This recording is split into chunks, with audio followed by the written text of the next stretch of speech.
this is one series, man, that I know you were looking forward to. Because Yeah. obviously anything America related, you are ultra hyped for. But I think after Home Story Cup, a lot of people look forward to this rematch. So let's see how it's gonna go. Both players are in Korea, if I'm not mistaken.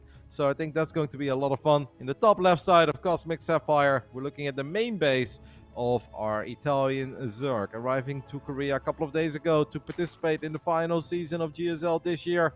The Italian representing Kaisi Gaming, Reynor.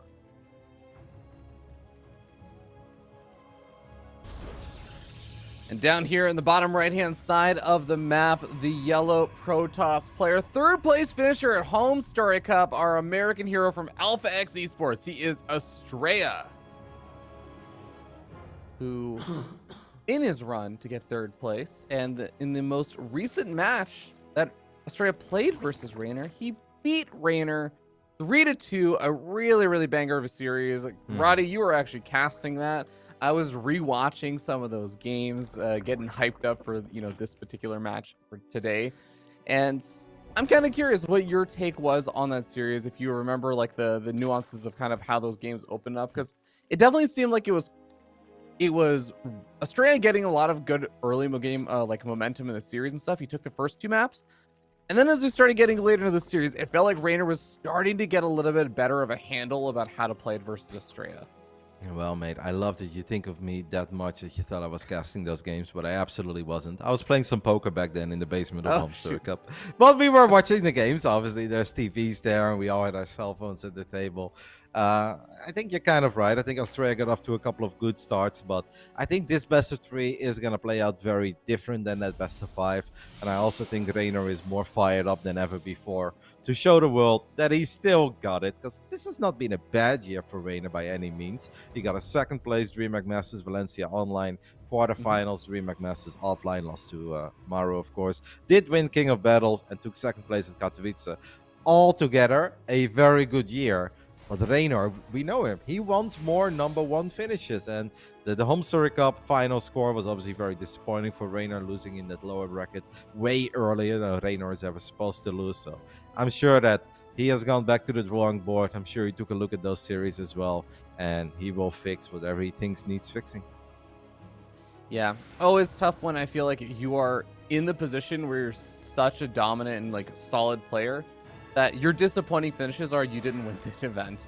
And especially if you end up losing out in like an earlier round than expected. A lot of players would be happy with like a top 8 or something like that. But obviously for Reynor, it's almost unfair how high our expectations are for players like him. So hopefully he'll be able to bring out his best against Astrea and get a little bit of that revenge for his behalf. But he's going to move in over here, scouts out a Stargate opening with a Void Ray first, a kind of throwback over here for Astrea. Absolutely. I find it a little bit surprising, because 9 out of 10 times these days it's an Oracle. It could still be Void Ray into Oracles, and that is indeed what it's going to be. Unless he cancels that Oracle once the Overlord dies and makes a second Void Ray, but that would be really weird. We just don't see that very often anymore. The Void Rays are just not as good as they used to be. Just to go back to what you were saying, we may have very high expectations of Reynor, but I actually think he has even higher expectations of himself. So I really think that goes two ways. And he will be the first to admit that his Home Story Cup exit was way earlier than it was supposed to be. And he's eager to show the world that he is still one of the best player on this planet. As my game stuck there for a bit, but it seems like we're good to go. So no bueno. Let's see how clean the defense is against the first Oracle. Spore Crawler should be right on time. Yeah, looks like all the defenses are ready and waiting. 2 queens in the main base ready to intercept the Voider. This is kind of cute, though. You can try and use the Voider to snipe off a drone. Not able to get it, though. Only 1 Spore Crawler over here. The queen just popping out, but I think that's 1 extra kill on a drone and 1 forced out Spore Crawler. So really solid defense there from Reynor so far. Yeah, saving that drone against the Void Ray is kind of cute. We're used to it when it's like an adept shot, but you don't see it very often against units like Void Rays. But obviously the mechanic still works the same way. You can break that beam by just morphing into a building. Reynor also finds a couple of probes here that are being transferred from the natural towards the third base. Now the adepts moved out of position. There's no shield battery here, so the Lynx can find some more success, and they grab another probe. I think Reynor loves this start, man. He loses 1 drone and he kills 3 probes, and that Oracle already took a bit of a beating. The follow-up is interesting. Very quick charge, very quick +1. This is one of these follow-ups that as a Zerg you really need to sniff out, because if you're not ready and you think you can just go up to 75 drones and 4 bases, well, you're in for a very rude awakening. But the first roaches are already on the way, so I think Reynor should be fine. It's just important that he gets units out in time. Yeah, definitely some nice momentum wins there for Reynor, but like you were kind of saying, this attack that Astrea's gearing up for is going to be the big scary thing that's actually going to be a lot more impactful for the kind of next portions of the game. Queen's going to be able to potentially spot out these adepts. No. Oh my god, it is going to be able to survive. Very, very close to dying over there. But these adepts, well, with some focus fire, they might be able to snipe off 2 or 3 drones, but they are going to end up falling here. So they have to be roommates now as well, right? That's kind of funny. They're probably sitting like 5 meters away from each other. Oh, that's fun. I just imagine, Kev, the pre-game interviews we always wanted. I could see both of them bring into each other. Yeah. Oh, Oracle goes down. That's unfortunate. Yeah. I was gonna say, I mean, we all know that Reynor. Oh, ooh, this Archon. This Archon's a little far out. There we go. Try to do a little bit of Warcraft 3 micro there, blocking with the Zerglings, making that Archon attack again, but the Wild Prism was there to save the day. Yeah, I'm sure that there is a very good atmosphere in that house. I'm sure they're both very eager to have a good performance in the GSL. At this point of this game, I don't want to say it's a disaster for Astrea, because economically, he's keeping up. But Reynor is just getting little victory after little victory after little victory. And at one point, these are not little victories anymore. These are becoming very big victories. And Astrea has had very little to celebrate so far in this game, other than the fact that, as always, he has done a good job in building probes, which he's just very good at. Yeah, I think one of the things I'm looking forward to seeing is how well Astrea is going to be able to capitalize on this robotics bay tech. I feel like in the series that he played at Home Story Cup versus Reynor, the disruptors were actually a pretty key component of him being able to take decent trades versus Reynor's army. And it wasn't actually because of the normal reason of, oh my god, the disruptor killed so many units. It was literally just Reynor got zoned back so often by the disruptors that Astrea was able to get into extremely advantageous positions, using those disruptors extremely effectively. So if Astrea can survive to that point against a fairly scary looking army that Reynor's starting to build up, with the lurker den coming on out, with so many roaches popping on forward, I do have a little bit more faith in Astrea, and you know, I think he has the tools he needs to survive against kind of any attacks at this stage in the game, at least. Yeah, against these roaches, ravages, and queens, he's going to be fine. But if you're even losing 2 random zealots in the bottom left side, because somehow Reynor has a couple of roaches there waiting for them, it's really hard to be in love with this game, man. Another building gets picked up. Reynor is playing a close to flawless ZVP so far, and Astrea knows that this game has just not gone well. But if indeed he gets a few more disruptors out, Blink will finish up, he gets +2. He's still in a position where he can take great fights and maybe can start working on a comeback. But so far, this game is a bit of a disaster. Reynor is looking flawless, he's looking absolutely on the money, and Astrea really does not have a lot going for himself. Yeah, momentum is heavily favoring Reynor just in terms of all the little things that have been happening in this game, but Astrea, don't count him out just yet. He's got up the 4 bases. He's got up a pretty scary looking army. And he's finally getting a chance to move further onto creep and actually start cleaning up some of these creep tumors. Actually, the creep spread outside of this little angle here, not actually that far out on a lot of the other parts of the map. So nice kind of opportunity for Astrea to potentially move forward a little bit faster and out into the map, and maybe not be as concerned about just being jumped upon by like lurkers or lings. A lot of roaches are counterattacking, and this may actually make Astrea feel like, hey, my army here should be better. And if he lands one really good Nova, there is actually a lot of opportunity for him to find some good damage. Instead, right now, it's all about these roaches. They are going to deal some damage first. Astrea will take care of this slowly but steady with a Void Ray, couple Stalkers, couple Zealots. He's not done losing workers yet. Like, this was normally a great moment, right, to land a couple of Novas, because the Lurkers, they do not have the Adaptive Talents upgrade yet, and that makes it very hard for a Zerg player to move them around and prevent those Novas from finding damage. Here we do have a couple of those Novas, 1 Lurker goes down, but I think if Astrea really wants to find great damage here, he needs a little more than 1 Lurker. Does get on top of this base with the rich Vespian gas, so that's quite nice, and he takes it out very quickly with all these Stalkers and Immortals. I mean, that's actually a pretty nice win, because that is going to bring the base count back to 4 versus 4. Disruptor just snipe off one of his own Zealots there, going after some of those Lings. But Astrea gets out of there safely. is keeping his disruptors alive and is continuing to kind of posture here and there. Reynor's definitely got a scary looking army with adaptive talents, 10 seconds away from finishing, but is going to end up losing another one of these lurkers. It does feel like Astrea still has an opportunity to get something done over here, but he has to be really careful not to overstay his welcome. Woohoo! Okay. Decent Novas there. I'm surprised that Reynor has no Vipers. I know they're obviously kind of expensive. They cost a lot of gas, and maybe after losing the rich Vespian guys, he doesn't have all the gas in the world. As we're setting up a big lurker run by, I mean, that's awesome and all, but if we lose all 6 and we don't get a lot done, this is a bit pricey. Great use of recall there. I mean, that's the Protoss get out of jail free card. I mean, that's 6 lurkers going down for not a whole lot, and Reynor still has no Vipers. And if that disruptor count goes up and up, I'm starting to like this game a lot more for Astrea. Now that I did it a while ago, as the lurkers do get a few good shots up, but one of them gets picked off. I don't understand. Why are we not building any Vipers? I'm also surprised after losing 6 of your lurkers and a handful of other units on the other side of the map, that Reynor immediately gets aggressive with his entire army there, because it was just going to be so tough, right? You're just down a lot of your powerful army supply after losing all those units. So it kind of felt like it was going to be tough for him to actually break through on even on multiple angles with multi-prong harassment there. Yep, Reynor is doing a good job in making sure Astrea is staying on 4 bases at least. That one Void Ray that kept Astrea safe for a while does finally get picked up, but a lot of the lurkers get absolutely obliterated in the center of the map. Lurkers are pretty pricey. Sure, they got a couple of good shots up. We have a shield battery overcharge being used and Nova trying to push the links away. I mean, this game is chaos, but Astrea's not turning around with his main army. These links are feisty. The lurker then has gone down. I mean, these links are going to find some devastating damage. Well, the Reynor can pretend that this is not happening, but this army is here. It is happening, and this game is just turning bananas. +2 melee, did it finish up, but did it get denied? It's blocked by picture-in-picture. Yeah, it got denied. Oh my goodness, right before it finished up. That's so big. That is going to be a big win. On top of the lurker den being picked off. Actually, how many lurkers are on the map after all those lurkers died earlier on? I'd love to see. 2. We have 2 lurkers left over, and oh my god, they're going to have a hard time. Even against all these disruptors, a lot of the disruptors are actually getting picked off on the front lines over here. That's actually all of the disruptors going down. Now the 2 lurkers joining the fray. Astrea tries to target fire them down.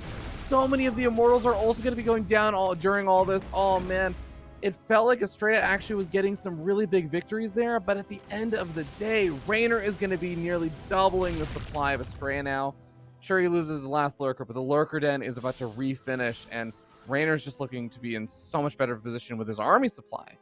Who needs lurkers if you've got Hydras, man? I mean, these Zergs are still trying to downplay the Hydra in this day and age. Reynor's got 38 Hydras. My goodness. I mean, if Astrea gets a few more disruptors out, obviously there is always a chance. But just 4 carriers by themselves, they are not going to cut it. And Astrea will know that too. Now finally Reynor fires up a Viper. Reynor's maxed out as well, so these Zealots in the main base could be very annoying. Don't know how many units we left behind. Losing that Evo chamber seconds before +2 melee finished up is obviously kind of a big deal. But yeah, I think right now with this War Prism, Astrea is just hoping to buy a little bit of time for himself, because his army was very tiny a minute ago. It's growing rapidly. If we get up to like 4 disruptors, there is always a chance, right? Disrupt the carrier against a couple Hydras. I mean, the Hydra is a great unit, fair to remember. It has its weaknesses. Yeah, we also have a fair number of those High Templars just got warped in, some of them turning into Archons and stuff. A lot of potential to deal with those Hydras. Using some of that splash damage, that AoE. Oracle actually finding a surprising amount of damage done over here. These carriers going to be losing a lot of the interceptors, just flying straight over the Hydras without any of the disruptor support. There come in one of the disruptor shots, finding a good snag, finding a few more, but needs to keep these disruptors alive if he wants to have a chance against this army. Yep, and it's also not like we have a bunch of cannons here. We do have a couple storms though. My goodness, those storms were big, and Reynor's going to work on the cybernetics core. That would be a very big pickup, as +2 air weapons is more than halfway done. Reynor, his +2 melee got denied, but he will deny +2 air weapons. And that is a massive W when Astrea is relying on these carriers to become more and more powerful. Reynor does have a Viper or 2 out right now. Just landing like 1 or 2 abducts on either the disruptors or the carriers would be massive. And these zone run-bys are so annoying for Reynor to deal with, actually partially because he has so much of his supply in these Hydras and stuff, but there's actually not that much creep spread. so much of the creep strike got cleaned up on the other side of the map, and even between the bases of Reynor, that it does take some time to get his units into position to help deal with those run-bys. It pulls his entire army all the way back home, which does give Astrea, again, a little bit more time, rebuild that interceptor count, get up any more disruptors that he's looking for, but it does seem like disruptor production has kind of halted for a bit. There are the Vipers, though, pulling those carriers forward. Yeah. And actually, most of the High Templars end up morphing into additional Archons and stuff. No feedbacks really being able to be used there. There's 2 feedbacks. 1 Viper still has the energy, though, and, well, another carrier goes down. If Astrea would have had +2 air weapons, this would actually still be super close. And maybe it is still pretty close, because the Disruptors are going to do a very good job in just making sure that Reynor can't quite finish this game yet. Even though Reynor is very rich, and the Spire is finishing up, but Reynor doesn't have any upgrades on those Corruptors either. Astrea, yeah. The problem is that losing carriers is just so pricey, and it takes so long to rebuild them. And you never really want to find yourself in the spot where the Zerg can already start abducting carriers one by one, and you're nowhere near maxing out. Yeah.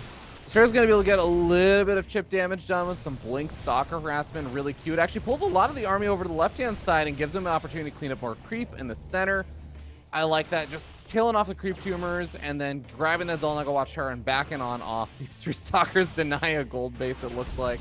Which is going to be a kill, not a cancel either. But, you know, Reynor's got a 5k mineral bank, a 2.7k gas bank. And it really is just on the fact that Astrea does not have nearly as much of an economy as Reynor has had this game. Yep, Reynor tried to get on top of those Disruptors, but didn't quite have the right amount of units, so ends up losing a couple of Hydras. It does open the door for more Corruptors.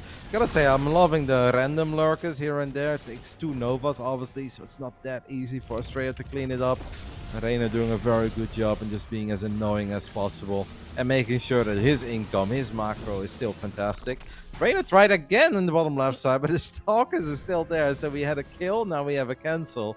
Pretty effective use of 3 Stalkers 18 minutes into a game of StarCraft. Yeah, this lurker is being so annoying. It's like you said, you need 2 different disruptor shots. And that's assuming that Reynor doesn't notice the disruptor and just unburrow his lurker and move it further back. But oh boy, now Reynor's getting up his Corruptors. He is done messing around with these carriers, and it's going to become a very, very tough game. But, you know, Astrea's made it to the max out point. Yep. This is where he does still have a little bit more firepower in him. It is no longer just about trying to survive with enough of an economy to get up, you know, a maxed out army. Double abduct, and that Archon actually still lives. As now we're firing 6 Novas forward to blow up a couple of Spore Crawlers and 1 or 2 Hydras. But yeah, you're spot on though. Like at one point after Astrea lost his entire army on the top side of the map, it looked like we were seconds away from this game ending. But Astrea has done a really good job, also partly with this Warp Prism.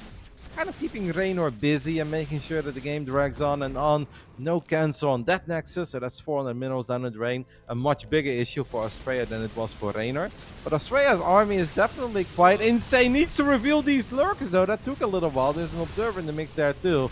We're just gonna go for the fight, and well, Reynor does drop 25 supply very quickly. Needs to be careful with these Corruptors. I mean, Astrea still has a chance. Obviously, he does not want this game to go on for another 8 or 9 minutes. We lost a carrier there, I believe, to a Spore Crawler shot. That's a bit pricey, but this is still one hell of a Protoss army, Fear Dragon. Yeah, oh man, all those disruptors actually softened up from those lurkers that didn't get revealed for a while. A lot of drones going to be falling on top of all these bases. Oh my god, the disruptors run straight up the ramp into all the Hydras. They all fire their disruptor shots, and a lot of them connect. Suddenly, Roddy, this is starting to get pretty scary here for Reynor. A lot of his supply, yes, he's still maxed out. A lot of his supply is still just in production right now, and Reynor just lost actually a lot of his mining bases right there. Yes, he's still got a bit of a bank, but if he takes another fight like that, I actually think Astrea is going to be pretty far ahead. Yeah, but he just made 8 roaches too, right? And that's not something you normally want to make, but obviously they can derp a little bit with the Archons. As more Novas go forward, more Lurkers go down. We do abduct one of the carriers, and that one falls very quickly. But Reynor needs to be careful that he doesn't overreact to the carriers here. I mean, this is just a very complicated army to tackle, because you want to make sure you have enough units to deal with the ground stuff. Are we able to land another abduct? No, we are not. A couple of great zoning storms there. Reynor has 16 Hydras on the way, 6 Lurkers on the way, but none of them are here. And Astrea is suddenly looking incredibly powerful, and then Avert's potentially closing out this game. Novas get decent connections. Corrupt is going to try their luck one more time. They will find one more carrier. After the Viper abducts it, we're going to lose a Void Ray. What a game. This is an absolute nail-biter. This can still go either way. I think that we don't actually have too many more storms left over, if any storms left over. So it's going to be about the Archons zoning out these Corruptors. One storm does look like it's available. God, the carrier barely survives against the Abduct. Oh, man. And another one of these bases. This is actually probably the most important base on the map right now for Reynor. It's going to go down. The gold base is barely mining right now. And the Disruptor's going to be able to take out even more lurkers over here. Astrea taking a massive supply lead. Yep, Reynor in serious trouble. That massive bank that you mentioned is completely gone. We have two lurkers trying to defend the base in bottom left side. Astrea has done such a phenomenal job with his disruptors in this game. One more Nova goes forward, grabs a lurker. Finally, that one super low HP carrier does go down, but it took another abduct. But even if all the carriers die right now, Reynor does not have the right army to deal with the ground army anymore of Astrea. The combination of all these Archons, couple of storms, couple of disruptors. I mean, this was a crazy 22-minute game, but it's starting to look like history will repeat itself, as Astrea now still has the entire right side of the map. And what does Reynor have? Reynor has one mining base at the top. That's all. No gas, no minerals. Forced to cancel that base. I think it's pretty much over. Insane. We do have a lost Immortal, but that happens to the best of us. Man, I don't know how Astrea does it. It's always these crazy, chaotic games. Yeah. It's hard to follow. He looks like he's in all sorts of trouble, loses the entire army, and then finds a way to just make sure that the game goes on and on. And fast forward, suddenly he's got his entire side of the map, and Reynor has absolutely nothing. At one point in this game, down 80 supply, and also no bank versus, 2 or 3k minerals and gas. And now, roles reversed. Astrea's looking to be in a great spot over here. There's the GG. Astrea takes game number 1 and says, Home Story Cup was not a fluke. I am, in fact, capable of beating Reynor. And goddamn, Kev, he proves it. And this wasn't even like a random lucky victory, right? Where it's like, oh, okay, Reynor was blind and he got caught by an all-in. No, at one point, Reynor was absolutely winning this game. He had the bases, he had all the money in the bank, even got a snipe on the cybernetic score, where at one point, the only thing that Astrea really had was a bunch of carriers that kept him in the game. But carriers with only +1, that's normally not what Sweet Dreams are made of. I do feel that Reynor could have kept pushing at one point, and he could have been a bit more in the face. Instead, he kind of tried to stabilize, get his own spire, and just get a bunch of extra bases. Well, I think if you're just there and you abduct unit after unit, which he did sort of try, but his army was so much bigger than the army of Astrea. I kind of felt that he did exactly what Astrea wanted him to do, which gave Astrea a lifeline in that game to eventually get up to that scary point where suddenly his army was sick, and there were a lot of crazy little fights. We had those disruptors going up the ramp while Reynor was trying to morph like 12 lurkers, cancels all of them, puts them back into Hydra mode, and he tried to kind of gun them down the way the Terran players always gun them down. But he changed his mind halfway through. He got like 1 or 2 disruptors, and then he's like, I'm just going to run away. I actually think it would have been better to just let those Hydras most likely die against the rest of the Protoss army, but then he would have probably killed all 5 disruptors, and I think there would have been more hope in defending in the end. Yeah, I'm fully with you at that. On that stage of the game, I think a lot of it to me also just what came down to Reynor almost being too cute about how he's splitting up his army, right? Because there was all those times where he was moving with his entire army down to the bottom left-hand side, getting ready for this big counter swing while also having all of his lurkers set up in one position. That's how he ended up losing so many of his lurkers. That happened multiple times, or even like the 6 lurker run by they tried to do behind one of Astrea's bases. So he loses those, and then his army comes in behind it, but it's also just not good enough. So yeah, I think there are definitely some moments there that I think Reynor is going to be revisiting his mind, thinking, all right, gotta make sure I don't do those for game number 2. And we are going to be starting to game number 2 on Data C. Over here in the top right-hand side of the map, our yellow Protoss player sitting up 1-0 from Alpha X. He is Astrea.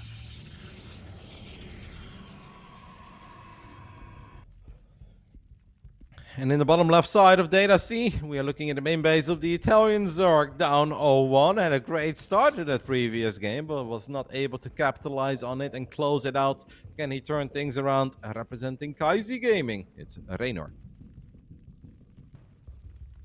And by the way, Mapu was kind enough to tell me or confirm with me something that I guess was maybe being said in like the game lobby or something during that last game. It's such an action-packed game. I didn't get to bring it up, but apparently, yes, they are playing in the same room, and apparently Reynor has to turn his head in order to see Astrea. So they are literally next to each other playing. Yeah, I mean that's how the team houses go, right? Yeah, I mean it's good cute. time, man. Yeah, Yeah. it's gonna be a less good time for everyone in the household. As soon as this series is over, one of them is gonna be a bit grumpy and salty for the rest of the day, and the other one is gonna feel like they're on cloud 9. I mean, it's upper bracket, a round of 16. If you win this best of 3, you're one best of 3 away from guaranteeing yourself to those offline finals and making a trip to one of the greatest countries on this planet, Frederick. Very, very true. I'm excited about this, Kev. This series already has been everything I've wanted it to be. And, I know I'm coming in from a biased place. I'm not going to pretend to hide it. I'm a massive Astrea fanboy. Everyone knows I'm an NA fanboy. But I think especially after not only just Home Story Cup, but I had the wonderful privilege of interviewing Astrea before DreamHack Valencia, where Astrea actually, I made him do a call out. I was like, okay, do shout outs and call outs. And the person he decided to call out was, he said, I'm going to call out Reynor, because if we meet at like DreamHack Valencia, then I think a lot of people think I'll lose, but like I actually think I'll win that. And they didn't end up meeting at DreamHack Valencia, but it was Home Story Cup that they met up. And now once again, they're meeting up and Astrea sitting up 1-0, man. I think it's so sick. I think it's a tough place to call out an opponent, and to actually have it rewarded as like, oh yeah, I called out this player and I said I was going to win versus them, and then it actually is happening. Like that's so sick to me. Yeah, so I kept messing up my math, but I was like, when are you top 12 in this tournament, right? Because it's kind of If you win this round, then you are top 12. So Yeah, the winners of these rounds for today, everyone who wins today is making it to the offline finals. is done. But that also means that the next round is already going to be a best of 5 then, right? Or are we still playing best of 3 offline? Because that wouldn't make any sense to me. So I believe that the next round in the winners bracket. Oh god, I actually forget if the next round is Like on also Wikipedia, online. it says best of 3. Yeah. But Yeah, because I think it's because it's still happening on the online segment or the online portion. Okay. Because so we're actually playing the next round on August 7th, which is basically Sunday. So that's still happening, but they're already they're gonna, even if they drop down to the lower bracket after winning this round, they're still going to be qualified for the offline finals. That makes sense. But obviously, you much rather make that journey knowing you're starting in the upper bracket than starting in the lower bracket. Yeah, okay. All right. That cleans up all the confusion. So the next round is already, if you win here, you're already guaranteed top 12. But obviously, we'll still play one more round online on Sunday, and that will determine who is top 4 upper bracket or who starts in the lower bracket. Yep, absolutely. Top 12. By the way, quick tricky. catch. I know. Double elimination brackets sometimes, like trying to figure out what's top 12, what's top 8 and everything, it breaks my brain a lot. I have to do a lot of like individual counting of player slots and everything, but I do quickly want to touch on this game. Just, it's a double Oracle opening as opposed to like the Orc or the Void Ray Oracle opening. But then we also saw the Twilight Council plop on down. Astrea's just going to go straight into the Blink and everything. And Reynor going to be adding on that +1 melee. So nothing too crazy or anything, but I like the little mix-ups. This is what Astrea I think is very good at, is mixing up his build orders and kind of creating a nice story for the series. There is a Spore Crawler there, and Astrea is going to use the healthy Oracle, but the Queens are coming in from the left side, so you need to be careful, but still grabbing 3 drones is not all that bad. Yeah, I was thinking of that Void Ray. That Void Ray was pretty sick, actually, man, because obviously Reynor had that big counterattack, right, with all the roaches. And if it wasn't for that Void Ray, Astrea would have lost a whole lot more to all those roaches than he ended up doing in the end. Sure, the Zealots helped, the Stalkers helped, but if that's all you have, you're actually just going to be forced to use like multiple waves of Warpins there to deal with that. As this time around, the Adepts not finding the perfect spot. One of them gets surrounded immediately. That one Adept on the left was like, man, why didn't you just follow my lead? This was the place to be. Definitely was. Still though, Astrea finding way more success this time around than he did in the previous game, and these Queens are way off creep. And that means one of them goes down. The second one is super low on HP, goes down too after we activate Bullseye Beam. I mean, Reynor could be a little flustered after losing that first game. Because that first game he had a flawless start. This time around, I kind of feel like this is all Astrea, man. Yeah, Blink is about to finish up in a few seconds, so he's going to have a much better potential to deal with even just a handful of these Lings coming on out. Melee is not going to be done for another like 20 or so seconds, so this base could very well end up falling right here. Yep, and if that base falls, I mean, who wants to ever be a 3-base Zerg making Lings and +1 and Roaches that don't have speed yet? That hatchery is low on HP. Reynor obviously has way less queens to work with after he already lost 2 of them. Still decent amount of energy, but Astrea picks up the one with all the transfuse energy. Now there is only one left. Well, the second one has some energy too, but if this hatchery goes down, man, this could very well be the end. This is a sick game too by Astrea. He's all over the place, and Reynor just cannot get anything going so far. And this is all off the back of the fact that Astrea is doing some sick follow-up plays and macro behind all this. Charge is almost done. +1 weapons on the way. He's got another forge on the way. So this isn't just, you know, a one-and-done kind of Blink Stalker harassment or something. It's not like Astrea's hard committed to getting damage done over here. Even just the damage he's already done has been really, really sick. Now, this is a really nice counterattack on the other side of the map. I like that Astrea left the Oracle back at home, is able to deal with these Lings eventually, but he's taking a lot of losses in the meanwhile. Wow. I mean, that was a great call by Reynor, because this game looked so dicey before all of that happened. He was down 8 workers. Astrea was already on 4 bases. He was struggling keeping his own 4th base alive, but by sending those Lings to the other side of the map, he makes the game a bit more pretty economically, and he also forces Astrea to use a couple of warp ins at home. That means less units on this side of the map, and obviously if you're trying to look at a fight at home, it's impossible to also micro your Blink Stalkers perfectly. So Reynor, man, and those +1 Lings very well kept him in this game. May have very well kept him in the upper bracket altogether, because I thought we were seconds away from this game potentially ending. But Astrea still knows that there is a low HP. Very important hatchery. Stalkers get in range. One transfuse goes down. Second one not good enough. Lings are going to try to set up a flank. We use a recall. I mean, Astrea is going to pay a somewhat hefty price for that snipe, but I think overall still worth it. Yeah, I think at the end of the day, he only ended up losing 3, maybe 4 Stalkers there, and actually the eventual snipe off on that base. That's a big victory. Stasis Trap goes and gets set off on 2 Zerglings. Good identification there from Reynor. And it's a lot of Blink Stalkers right now, even though Oracles are actually fairly low on energy. So the Lings are going to be able to find some potentially good trades here, especially with +2 melee finishing up. So Astrea has to make sure his Stalkers are in a good spot, in a nice choke point. Otherwise, these Lings actually can overwhelm the Stalkers. And don't forget, we don't have Rico anymore, so Astrea needs to be very careful where he blinks this time around. A couple of cannons get picked off there, so that's -300 minerals. Reynor lands a few corrosive balls. Lings getting on top of the Nexus, and they do get a cancel on that 5th. After Reynor lost his hatch, he double expanded immediately. That was his answer to losing one of his most important bases. I mean, this game still does not look great for the Italian Zerg by any stretch of the imagination. But compared to how it was going 2 minutes ago, there is some hope. But I think Astrea will still feel that he kind of has Reynor right where he wants him. Yeah, I do think that Reynor's been doing such a good job with these Ling run-bys and causing all sorts of headaches. But the Zealot run-by in the bottom right, it looks like it's going uncontested. It's going to be a snipe-off on that hatchery. Leaves a single Zealot to clean it up. He does end up getting in the end, even though he ends up losing all those other Zealots to the Banelings. But that is a worthwhile trade for Astrea. And it lives! Wow. Wow. That is the one Zealot that killed the hatchery, too. Retire it, Astrea. Send it to the bottom right side. Make sure it never gets found. Or save it with a prism. Recall it as he blinks on top of a couple of morphing Lings in the center of the map. Astrea just playing one hell of a best of 3 so far. But against Reynor, it's obviously never over. He knows that he's still going to have to work very hard for it. And he cannot make any crucial mistakes. But his own +2 is finishing up. +2 armor is on the way. And Stalkers will blink forward. Get on top of that hatchery. Needs to be a bit careful with blinks like that, because he can't recall. Let's not forget about that. I mean, it's going to be available again in the near future.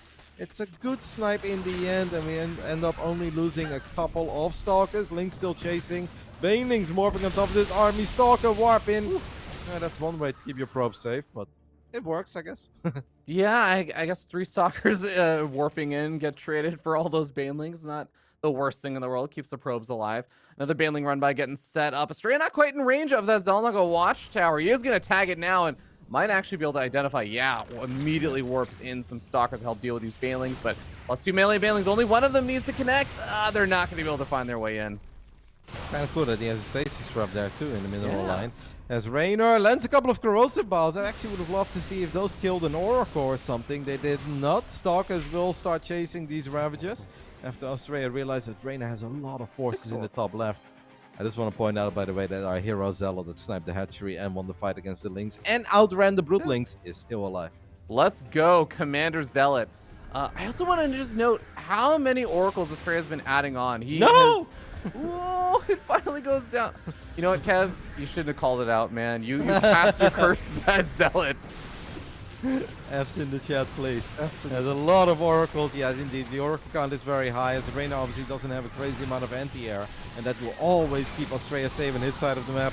Stalkers and Zealots trying to fight Lynx, but on 3+2 melee, those Lynx are feisty. Reynor is really doing a phenomenal job in hanging in there and making a game out of a game that looked like it wasn't going to be a game after the early game was just a polar opposite of that first game. First 9 minutes of Cosmic Sapphire, I think Reynor looked flawless, fantastic. This time around, it was all Astrea, and Reynor was honestly a fight away from potentially losing the game straight up. I do want to note that with how many of these, big baneling run by coming on in, so let's hold that thought. It is going to try and get some damage done. It doesn't actually find too many of the probes just yet, but the Zealots, they're going to be in a lot of trouble against that kind of army. I am amazed at how well those Zealots traded out, all things considered. That stasis trap actually froze one of those banelings, but that baneling has +2, so that could be very awkward. Now Astrea basically can mine up that base for a while. That's kind of what I was wondering about. Look at that one baneling. It has devastating potential. Yeah, Astrea will know about it, but that's kind of fun. But now it forces you to pay attention to that, and there is so much chaos happening in this game. Astrea does handle it, only loses 3 workers. It's going to lose quite a few Zealots over here. Finds a nice angle where these Zealots can try and make their 300 Spartan stand. And the Stalkers moving in for some snipe offs on these Ravagers. The Oracle's not quite able to get involved in the fight. That's so many Oracles, Kev. But I mean, remember, this is the style that Astrea is going for. He's going for an aggressive blink, but he is trading out the ability to get splash damage units like the Disruptors and everything in exchange for these Oracles. He has to get value from them, and he is finally finding it now. Man, this game is bananas. Obviously, it's a base for a base, but Astrea wants more. He still feels that as long as Pulsar Beam is active, there is more to gain for him. A couple of corrosive balls do not connect this time around. Astrea did lose 19 probes, and he needs to be careful. Uses another recall. A lot of Stalkers are still going to die, though. Those Lynx are so damn good as they find the last 2 Stalkers as well.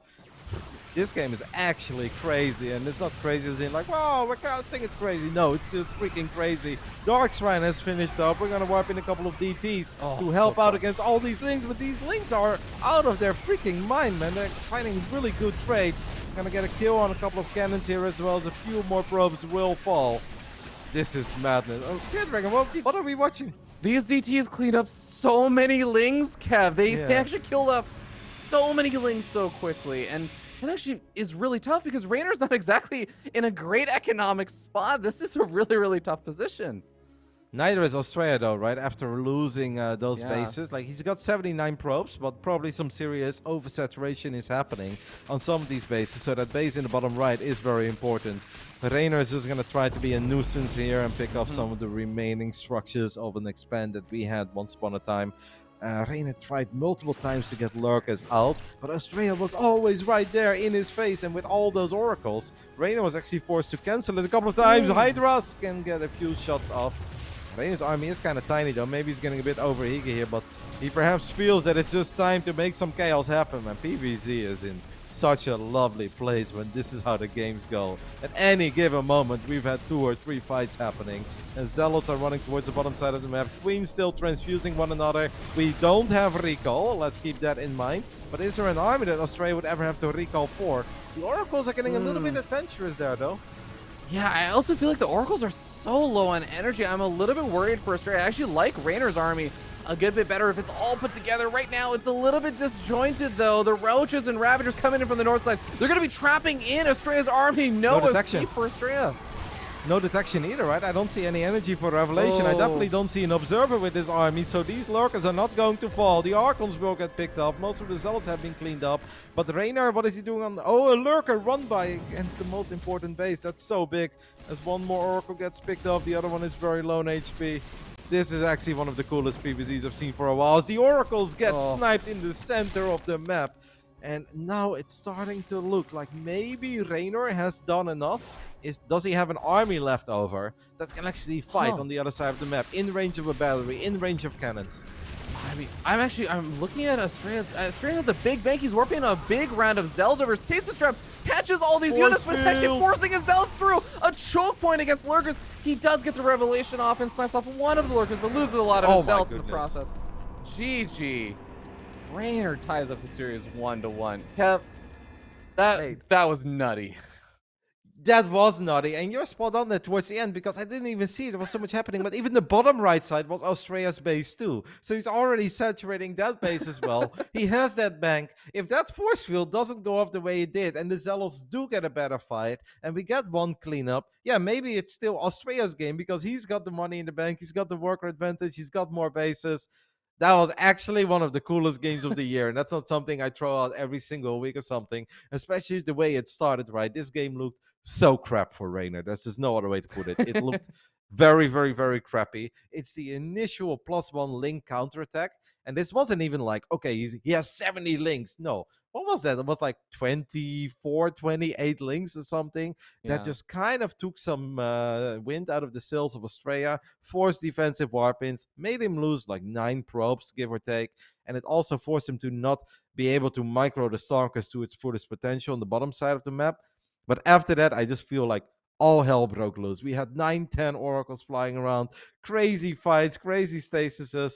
That was an amazing game, man. Absolutely amazing game. Crazy action. It's so funny. Both of these games so far have been one player taking a really strong early game lead, things going really, really well for them, and the other player just turning it around. It's so funny. I actually, I expect this a little bit from Astrea. It's really funny to see from Reynor, because I think Astrea, sometimes I look at it and I'm like, Astrea's really good at playing from behind. He's better at playing from behind than he is at closing out games sometimes. But man, this has just been such a delightful series to watch. Yeah, I've got no words to describe that game. It was awesome, it was chaotic, it was crazy, it was messy, but it was definitely fun with a capital F. Let's see what the final game of this upper bracket round of 16 best of 3 will bring, as we have loaded into a waterfall. Fear Dragon, don't go chasing waterfalls. Okay, it's not good. Top right side, Kaisi Gaming's Reynor.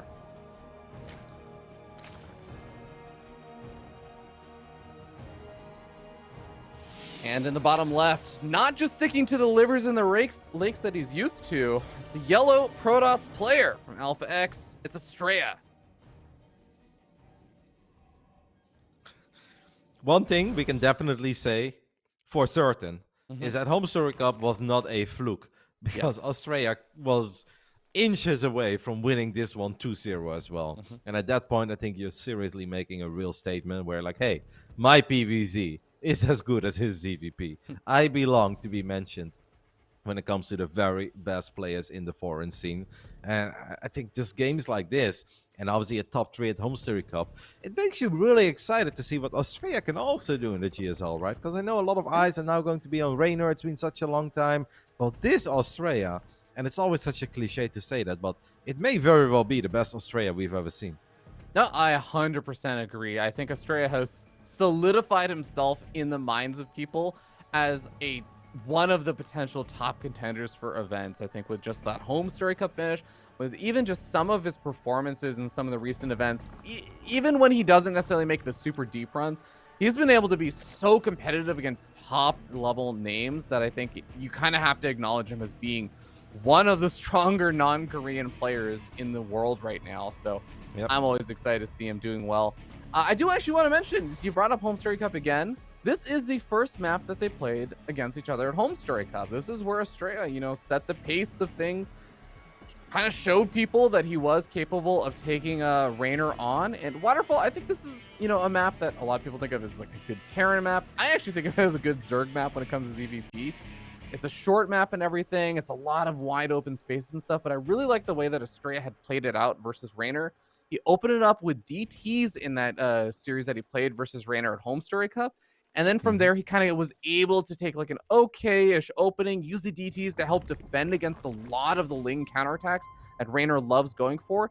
But then he got up into his disruptors. Then he kind of actually was able to do a lot of the same things he did in game number 1 of this series, zoning out, putting really, really nice pressure on to try and get like advantageous angles and then take good engagements from there. So I'm very interested to see how Reynor is going to play this out after, you know, both game 1 and also their Home Story Cup series. Since we're mining with 6 probes from the main, it should probably be a Dark Shrine, right? And I feel like whenever they do the glaives build and they really want to optimize it, they only put 2 out of 3 probes in the gas. So you have 4 probes mining gas. If there are 6 probes mining gas, more often than not, it is indeed a Dark Shrine opening. So we'll just take it from there. I do like the idea of the Dark Shrines quickly on a map like Waterfall because it is so short.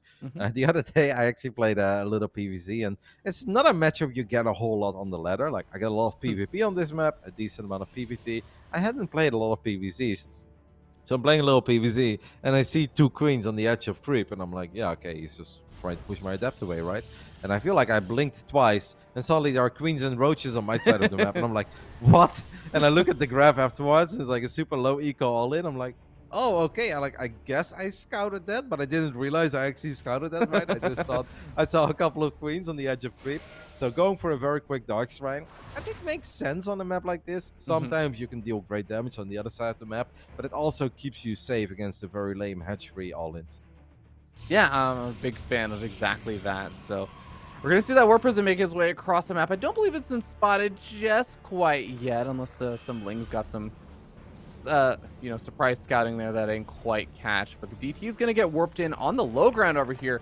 Reynor is good enough that he should be able to identify the blur over there, and we already see the DTs just doing their swipe offs. Spore Caller on the low ground is an interesting move, but you know, there's also a Spore Caller already finished on the high ground.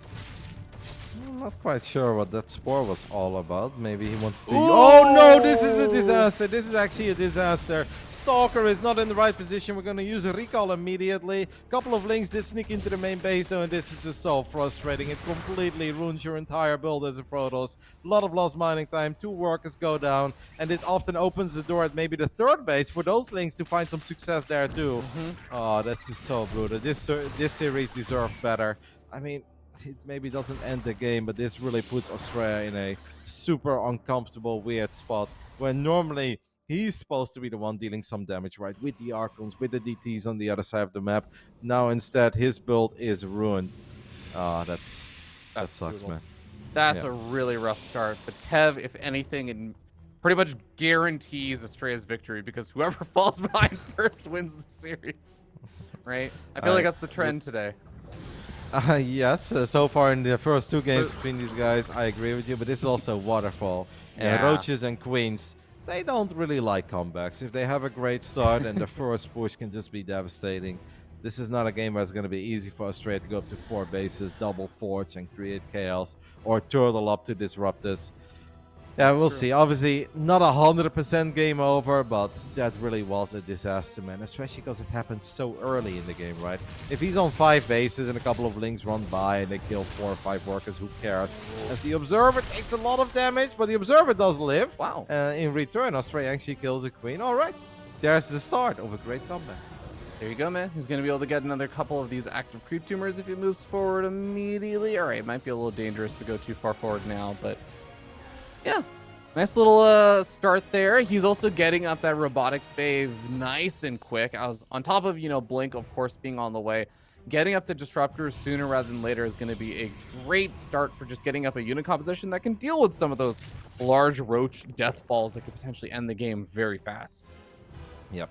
We're going to definitely Chrono Boost the hell out of those disruptors, as we have some picture-in-picture showing that Reynor has gone up to 4 bases. And I do like that picture-in-picture because it shows us there was no Spore Crawler there yet. So that's maybe a moment where Astrea, if he had like one lonely DT just chilling in the top left side, that one lonely DT could swipe up a couple of drones, force Reynor to turn around, force Reynor to bring over a Spore. So there was a little opening there, but that's obviously very easy for us to say because we see everything as the Observer does fall in the end. But at least we have one disruptor on. I do think we need a few more than one disruptor. But since Reynor is going to wait until he's got bailing speed, maybe even +1, I think Astrea will still be able to make a game out of this. But make no mistake, Reynor is in a very good spot after what may have seemed like not crazy damage, but that really was a very big deal. Yep, absolutely. Reynor's going to be feeling very good about how this game has been going. He's also doing a nice job not taking too much damage from the Archon drops, even though Astrea is doing a nice job with the micro there. He is going to be able to damage this Warp Prism quite a bit. Good dodging. I'm glad that he was paying attention there, because imagine if Astrea is looking at the adapts and he just thinks that the Warp Prism is safe. That would have been the icing on the cake for Reynor, and would have probably been curtains immediately for Astrea. Now there is still some hope, because sometimes attacking up these ramps into cannons, into batteries, and especially into disruptors can be very difficult. Reynor realizes that a lot of the units are at the triangle base, so he gets on top of these. That is 1 or 2 pylons powering 4 gateways. We don't have any disruptors here, and without disruptors, it's very difficult to engage this many roaches and ravagers. Oh no. Yeah, one of the Archons already going down. Another Archon getting very low on hit points. We're seeing the rest of the army here for Astrea making its way forward. Now that the disruptors are here, it is a lot more difficult for Reynor to attack in there, but he moves in with the Banelings on the other side, and these probes are going to try and outrun the Banelings. Can they actually make it? Oh my god, these Banelings going to get denied by the Blink Stalker. So a good defense there from Astrea, but now his units are out of position for this. Disruptors, though, ready to hold the line. Yeah, well, we are going to lose a few more gateways, which is going to make it harder and harder for us to spend our money as Reynor realizes there is a gap that's going to allow him to maybe get on top of that shield battery. There are still 27 Banelings morphing elsewhere. I think maybe a couple on the left side. The majority have joined up with the Roaches and the Ravagers. Losing that Observer, by the way, is once more a really big deal. Because imagine if you have the Ops right here, above that little river in the center of the map. Then it's so much easier for Astrea to move those units around. But after we lose the Ops, what are you going to do right now? Build another Ops? No, you need Disruptors, right? You need more battle units. Oh no, as the Archons are a bit too far forward. And this is all stuff that could have been prevented if we still had an Observer, giving us a little bit of heads up where these attacks are coming from. Yeah, the Banelings are not going to be able to find probes in that mineral line, but they're actually finding plenty of army supply there. 12 workers going down on the other side, and exactly what you're talking about, Kev. Just the multi-prong attack, just hitting both sides at the same time. Astrea is already down so much army supply, he can't possibly split up appropriately for both sides. Unless one side gets a phenomenal disruptor hit, Astrea just literally does not have the units to defend both sides. I mean, Reynor, of course, is playing a great game here. He has consumed the entire top side of the map. He's doing a good job poking and prodding. The doors are wide open, so more links are going to run in, but when the run-by happened, I said this series deserved better, because I kind of felt that this is where it was most likely going to go. It is very difficult to turn things around if you've got absolutely no momentum on such a tiny map. And I think we are seconds away from Astrea tapping out as more Banelings are rolling in. 27 workers go down.